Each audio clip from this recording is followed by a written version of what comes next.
നിശ്ചയം എന്ന് പറയും. അപ്പോൾ 7 ദ്രവ്യങ്ങളാണ് ഇവിടെ മൃത്യുഞ്ജയ ഹോമത്തിൽ. 144 ഒരു ദ്രവ്യം ചുരുക്കപക്ഷം 144 ഉരു വീതം ത്രംബകമന്ത്രം ഉരുവിട്ടിട്ട് ത്രംബകം യജാമഹേ സുഗന്ധിം പുഷ്ടിവർദ്ധനം ഉർവാലുകം യോ ബന്ധനാത് മൃത്യോ മുക്ഷീയമാമത എന്നാണ് മന്ത്രം.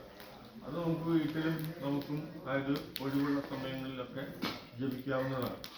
അപ്പൊ ത്രംബകൻ എന്ന് വെച്ചാൽ അർത്ഥം 3 കണ്ണുകളോടുകൂടിയ മഹേശ്വരനെയാണ് ത്രംബകൻ. ത്രംബകം അതായത് യജാമഹേ എന്ന് വെച്ചാൽ അർത്ഥം വീണാൽ വാഴട്ടെ എന്നാണ് അർത്ഥം. അപ്പൊ ത്രംബകമൂർത്തി വീണാൽ വാഴട്ടെ. സുഗന്ധിം പുഷ്ടിവർദ്ധനം, നിങ്ങളുടെയൊക്കെ അല്ലെങ്കിൽ നമ്മുടെയൊക്കെ ജീവിതത്തിൽ അതായത് സകല ഐശ്വര്യങ്ങളും സമൃദ്ധിയും വർഷിക്കട്ടെ. സുഗന്ധി പുഷ്ടി വർദ്ധനം എന്നാണ്. എന്ത് പറയാണ്? ഉർവാരുകം ഇവ ബന്ധനാ മൃത്യോർ മുക്ഷീയമാമൃത. ഉർവാരുകം എന്ന് വെച്ചാൽ അത് സാൻസ്ക്രിറ്റ് വേർഡാണ്.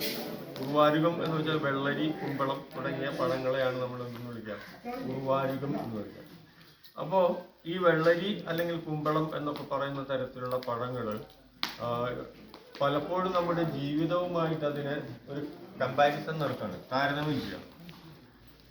ചില സമയങ്ങളിൽ അതായത് നമ്മുടെ ജീവിതത്തിൽ ആപത്തുകൾ സംഭവിക്കാം, അങ്ങനെ മരണം സംഭവിക്കാം, അല്ലെങ്കിൽ മറ്റെന്തെങ്കിലും അപകടങ്ങൾ ഉണ്ടാകാം, അല്ലെങ്കിൽ അതായത് പൂർണ്ണമായ ഒരു ആയുസ് എത്തുന്നതിന് മുൻപ് മറ്റേതെങ്കിലും തരത്തിലൊക്കെ മരണം സംഭവിക്കാം.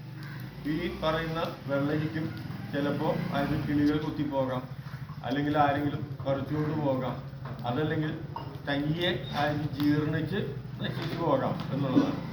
അപ്പോൾ നമുക്ക് അതായത് മനുഷ്യജന്മം നൽകിയിട്ടുണ്ടെങ്കിൽ ആ മനുഷ്യജന്മത്തിൽ ഒട്ടനവധി ഉത്തരവാദിത്വങ്ങൾ നിർവഹിക്കാനുണ്ടെന്ന് പറയാം. ധർമ്മ ഏവാഹി ബോധവ്യോ